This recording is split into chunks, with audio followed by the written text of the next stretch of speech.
Mesdames et messieurs, ravi de vous avoir dans ce nouveau journal sur Moto TV. Voici le sommaire. La situation sécuritaire est toujours précaire dans la partie nord de la ville de Butembo. Les chrétiens des secteurs Kangote, Buyonga, Kiriba et Bolindi indiquent avoir passé la fête de Noël sous la peur au ventre.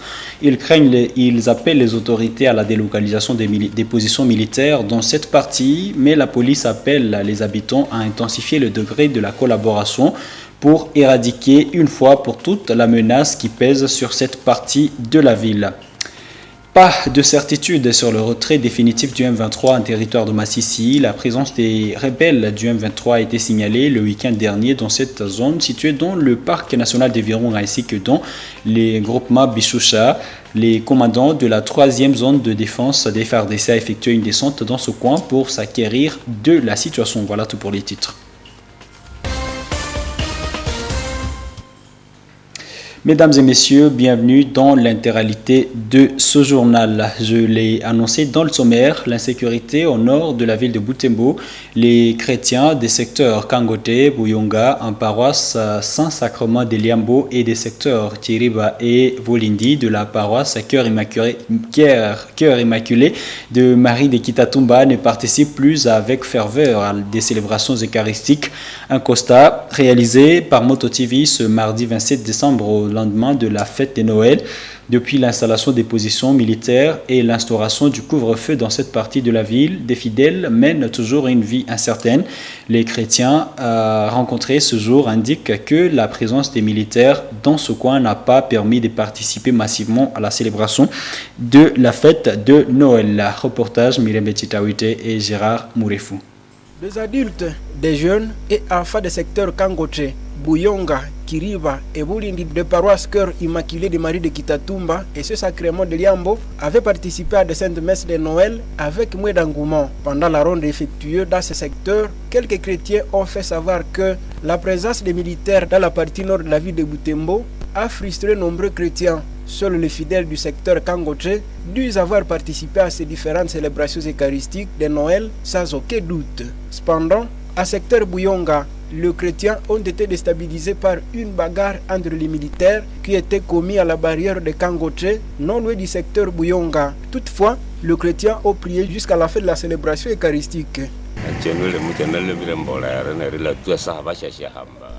La fête de Noël s'est bien passée. Seulement ce jour-là, les militaires avaient emporté les policiers qui voulaient juste savoir le pourquoi de leur présence ici. Ils sont partis avec lui à Rwanda. Et nous sommes là, mais nous vivons dans la crainte avec la présence des militaires ici. Ils sont visibles ici tous les soirs. Noël s'est bien passé, mais nous avons besoin de la paix. C'est vrai que la messe s'était bien déroulée, mais nos enfants avaient tellement peur. Malgré ça, nous avons pu supporter jusqu'à la fin. Au secteur Kiriba et Bulindi, certains habitants avaient célébré la Noël dans l'asile, craignant pour leur sécurité. De témoignages recueillis sur place affirment que depuis l'instauration du couvre-feu dans cette partie, certains habitants se sont déjà déplacés dans d'autres milieux supposés sécurisés. La population appelle les autorités à délocaliser les positions militaires de cette partie pour que la sécurité revienne dans ces coins.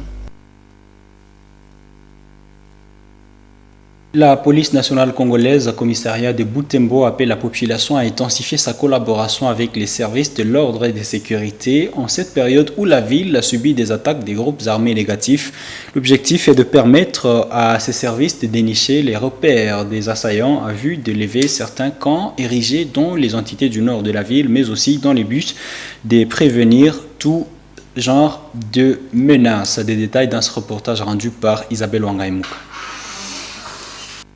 Dans une conférence de presse avec les journalistes de Butembo, samedi 24 décembre dernier, le commandant ville de la PNC a expliqué les raisons des bouclages organisés dans les quartiers de la partie nord de la ville. En l'en croire, ces opérations ont pour but de dénicher les repères des potentiels fauteurs de troubles dans la ville et auteurs de meurtres des éléments de force de l'ordre et de sécurité. Quelle ville avez-vous déjà vu les jeunes gens qui passent avec des armes aller collecter l'argent dans des maisons de gens, de personnes? Dans quelle ville? À part Butembo, nulle part au Congo. Et puis, je ne parle pas de Butembo en général. Je reviens sur... on ne parle pas de Butembo en général. Vous connaissez le lieu que moi je cite. Je cite, comme vous avez peur de citer, Fou, Miake, Mukalangirwa, Vulindimi, Rwamiso et Kamuta. Vous voyez qu'elle fait là maintenant. Suivez. Je ne parle pas de tout Butembo. Pour faciliter la tâche à toutes les parties, le commissaire supérieur principal Paul Ngoma appelle les habitants de cette partie à collaborer avec les services de l'ordre en cas d'interpellation. D'après lui, certaines interpellations ont pour objectif remonter à certaines informations et donc ne sont pas synonymes d'arrestation. Si on vous arrête, quand il y a couvre-feu, il ne faut pas trop discuter. Venez. Mais mon problème c'est quoi? Si vous êtes impliqué, et vous êtes vous taxe, mais la sécurité de l'affaire de tout le monde. Quand on attrape les gens, nous avons des informations. Nous avons des informations. Moi, je peux arrêter, je peux, dans ce groupe, je peux avoir des criminels, mais on arrête d'abord tout le monde. On arrête d'abord tout le monde. Je sais que ce ne sont pas criminels, mais nous savons ce que nous faisons. Je ne dis pas que tout le monde est maille, tout le monde est criminel, je ne dis pas ça. Mais parmi les 28, on va trier. Les gens peuvent être peut-être 28 personnes autres. Mais parmi les 28, peut-être il y a 5 criminels, 3. Les autres, on va les relancer. Le numéro 1 de la police de Butembo dit avoir toutes les raisons de croire que Butembo subit des attaques orchestrées à partir de l'intérieur et non des personnes venues d'ailleurs. D'où son appel à la population de doubler de vigilance, de peur de jouer les jeux de l'ennemi. Des déplacés et enfuis, l'insécurité dans les territoires de Béni vivent un calvaire en ville de Butembo. Ce mardi 27 décembre, Moto TV s'est rendu dans un ménage des déplacés. Une famille de 13 personnes, sans boulot, ces démunis vivent une vie malaisée. Ils plaident pour le retour de la paix afin de retourner dans leur milieu d'origine. Royant Viamba et Eugénie Moussiviroa ont fait ce reportage. Ici, à Kichanga, en commune Kimemi, dans cette mini-parcelle située en face d'une cour d'eau, vit une famille de déplacés. Construite en 2 chambres, cette maisonnée abrite 13 personnes. Ces déplacés étaient venus de Moussoukou, en province de l'Ituri, craignant de massacres des civils. Des habits par terre, des casseroles, ça et là, pas de meubles, telle est leur condition de vie. Ces enfants reflètent un visage d'angoisse et de désespoir.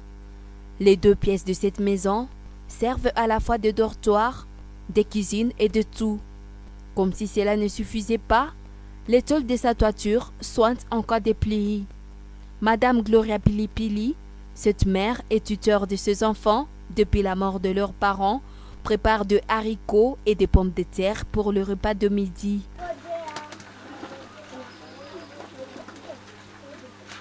Depuis le matin, ils n'avaient rien à manger. Ce n'est qu'à 15h30 qu'ils font enfin manger, car la quisso de Gloria est servie. Après ce repas, Gloria va préparer ses choux-fleurs posés sur le sol pour le repas vespéral. Un autre souci de se déplacer, ce sont les conditions pour dormir. Cette chambre est le dortoir de ces 13 déplacés, hommes et femmes. Ils n'ont pas de couverture et se couvrent de pagne toute la nuit. Pour aller aux toilettes, ces déplacés se rendent chaque jour chez les voisins pour s'équilibrer. Une situation qui déplaît Madame Gloria au plus haut niveau. Elle plaide pour la restauration de la paix pour se sentir tant soit peu soulagée, elle et sa famille.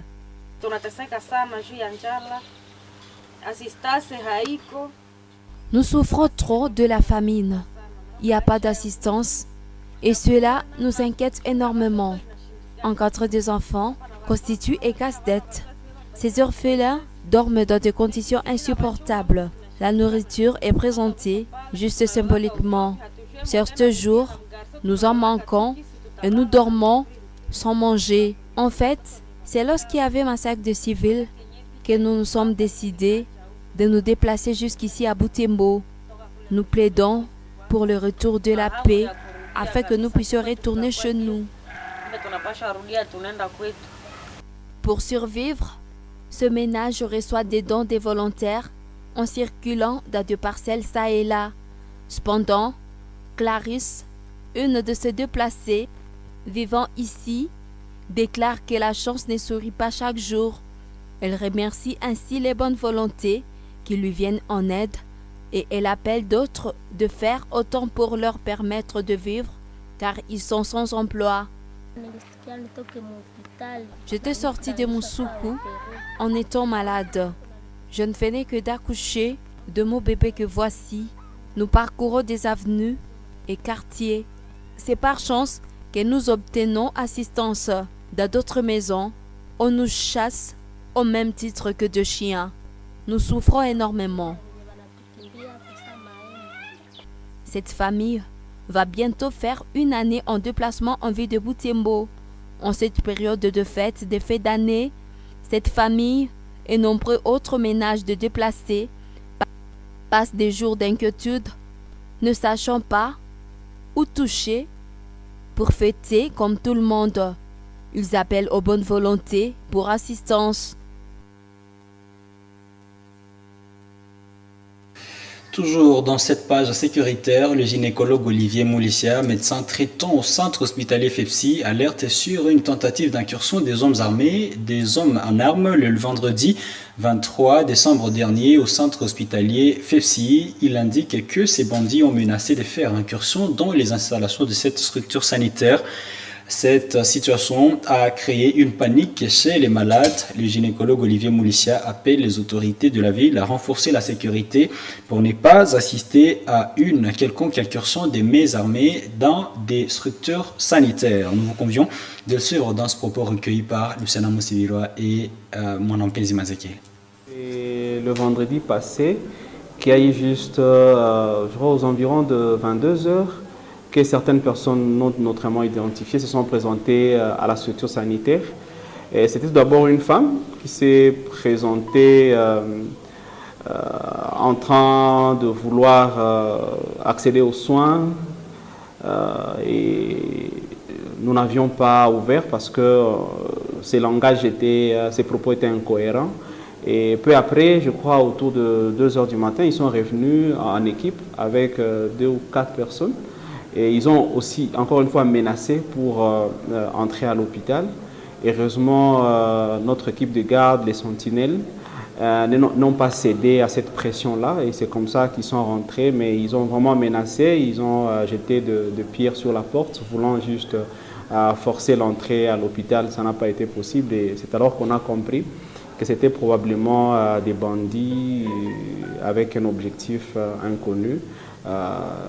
Et ils voulaient peut-être venir saboter l'hôpital ou pour des objectifs que nous ignorons. C'est vraiment rare que nous ayons des incidents pareils, c'est vraiment rare.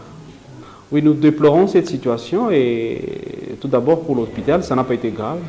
Ça n'a pas dérangé la quiétude des malades qui sont là tous bien portants et nous continuons à interpeller les autorités politico-militaires de la ville de Butembo de continuer à assurer la sécurité de la population et des structures sanitaires en particulier. Parce que comme nous le savons, dans la contrée, les structures sanitaires ont été cibles des attaques et de menaces de la part des bandits et que les autorités essaient d'assurer au maximum la sécurité des soignants, tout comme de biens des différentes structures dans la ville de Butembo. Le recrutement des nouveaux éléments au sein de la police nationale congolaise doit se faire dans une collaboration avec des structures citoyennes, tel est le souhait du président de la société civile de Butembo réagissant à l'annonce du général Laba Van Hang sur le recrutement imminent au sein de la police, appelant ainsi les jeunes à s'approprier, à s'y préparer. Lors d'une interview accordée à la Moto TV ce mardi 27 décembre 2022, Matesanan est le président urbain de la société civile, la demande aux chargés de cette opération de recruter des personnes qu'il faut pour la sécurité de la population et c'est bien suivi. La société civile pense que c'est une bonne chose, mais cette fois-ci, il voudrait que les autorités policières prennent des précautions avant le lancement. Parce que nous pensons qu'il faudrait cette fois-ci que tous les policiers qui seront recrutés ou enrôlés soient vraiment recommandés par les organisations qui connaissent bien ces gens-là et au besoin même qu'ils soient recommandés par les responsables de leurs églises et ceux qui en ont, mais aussi qu'ils soient témoignés par leur entourage ou même par leurs parents, parce que nous ne souhaiterions pas que on arrive encore à recruter le chégué ou le gens qui fait des problèmes, qui ont des difficultés, qui ont des problèmes, qui ont des conflits avec la loi ou qui ont des conflits dans leur famille, parce que cela entraîne des conséquences néfastes à leur retour. Et quand ils sont appelés à venir sécuriser la population. Et donc, c'est un moment de réflexion. Avant de lancer, il faut qu'on mette des conditions qui pourront permettre à sélectionner des bons fruits dans l'avenir pour notre société. Nous aurons à proposer certaines choses aux autorités policières pour que nous arrivions, parce qu'eux-mêmes, ils nous ont toujours jeté la balle, que nous les renvoyons des brebis galaises, des enfants compliqués. Et cette fois-ci, c'est le moment, tous de commun accord avec eux, il faudrait qu'on mette un mécanisme de sélection de ces nouveaux recrues. Et au fur et à mesure, on pourra, n'est-ce pas, toiletter les éléments de la police et les brebis galaises, on pourra le mettre hors d'état de nuit. Matesanan dans ce propos recueilli par Delphin Vouéa. Le retrait définitif du M23 reste encore indécis en territoire de Massissi. Le commandant de la 3e zone de défense des forces armées de la République démocratique du Congo, le lieutenant-général Marcel Mbangu Machita, a effectué une descente à Karenga dans le Massissi ce mardi 27 décembre 2022. La présence des rebelles M23 a été signalée le week-end dernier dans cette zone située dans le parc national de Virunga ainsi que dans les groupements Bishusha et dans le territoire de Nyiragongo. Des déplacés n'ont pas pu regagner leur milieu de vie naturel après l'annonce de la cession des entités occupées par les M23 à la force régionale de l'EAC. Suivez ce reportage de la presse du gouvernorat. Faux, le M23 et alliés n'ont pas le contrôle de Karenga à Massissi. Constat du commandant 3e zone défense qui renforce par ailleurs le verrou des forces armées de la République démocratique du Congo qui, sur la ligne des fronts, continue de contenir les rebelles ayant tenté l'intrusion vers Saké dans le territoire précité, explique le lieutenant-colonel Njike Kaiko, porte-parole des forces armées de la RDC au Nord Kivu. Ils ont fait semblant, n'est-ce pas, d'abandonner Kibumba, qui n'ont pas vraiment abandonné, et ils ont amené tous les renforts vers ces coins et ils pensaient que ce sera facile. Mais vous venez de le constater que le verrou, il est très dur, le verrou des forces armées de la République démocratique du Congo. Donc c'est dans ce cadre-là que le commandant 3e zone de défense, le lieutenant-général Marcel Mbangu, a tenu lui-même à venir dans la zone. Il a réconforté les militaires et il a rassuré par la même occasion nos populations qui vivent dans cette zone. Le colonel Njike a un mot pour les habitants fuyant à cause de la rumeur répandue faisant état d'attaques à Kimoka. Réaction normale de tout être humain par rapport n'est-ce pas, à un danger, c'est de se mettre à l'abri. Mais vous venez de constater avec moi que Karenga, dans sa totalité, est sous contrôle des forces armées de la République démocratique du Congo.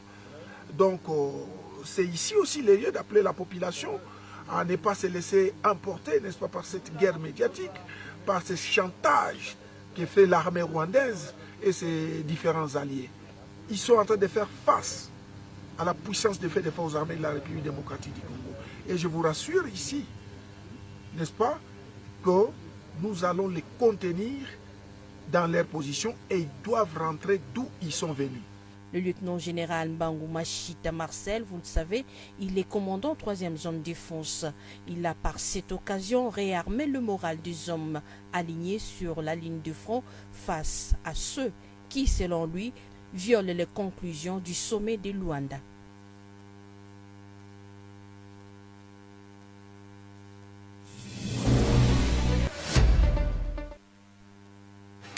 Et dans la page sportive, le rassemblement des léopards A' de la RDC en prévision de leur participation à la phase finale du championnat d'Afrique des Nations CHAN a bel et bien eu lieu ce lundi 26 décembre à l'hôtel Campo dans la commune de Gombe à Kinshasa. C'était sous la supervision du sélectionneur principal Otis Ngoma Kondi.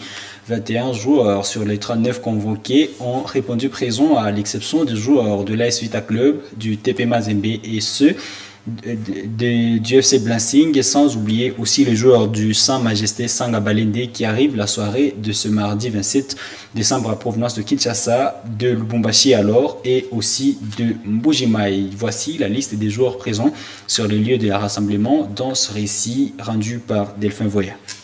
Les joueurs présents sont Jackson Lunanga du Dauphin Noir, Bernard Mukeka de US Chikungu, Orso Mwaku de US Chikungu, Alve Efolo Konzulama de AC Kuya, Pati Ilunga Chibanda de Celeste FC, Jefte Kapela Ndongwisi de Celeste FC, Hervé Lomboto du DSMP, Dieudonné Ndongala de JSK, Mira Kalonji de FC Renaissance, Jocelyn Ndongala Luiwanda de DSMP, Emmanuel Bola du FC Lupopo, Yves Mukawa de FC Lupopo, Jean-Marc Makusu de FC Lupopo, Sacré Boeni de AC Rangers, Armel Lukiese de AC Rangers, Peter Ikoyo de FC Lupopo, Shadrack Boka Isaka de FC Lupopo, Obed Mayamba de Maniema Union, Onoyo Sangana de Maniema Union, Jonathan Gounou de Maniema Union, Bianzengeli Maniema Union, et les attendus sont Siadi Bagio de TP Mazembe, Isama Mpeko de TP Mazembe,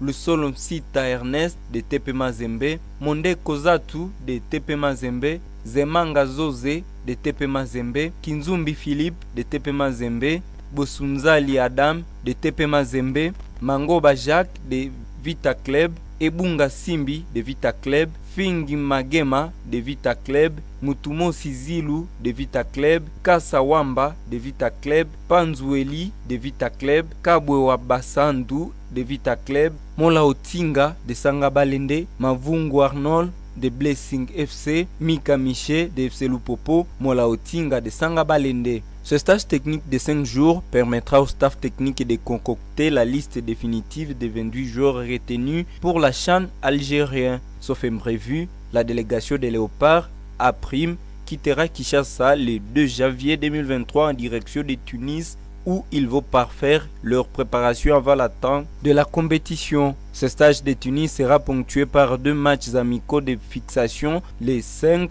et le 8 janvier devant les... Voilà, vous allez comprendre avec nous que ces images sont tirées de nos archives. Voilà, c'est l'élément qui met fin à cette édition du journal sur Moto TV. Merci à vous qui l'avez regardé du début jusqu'à la fin.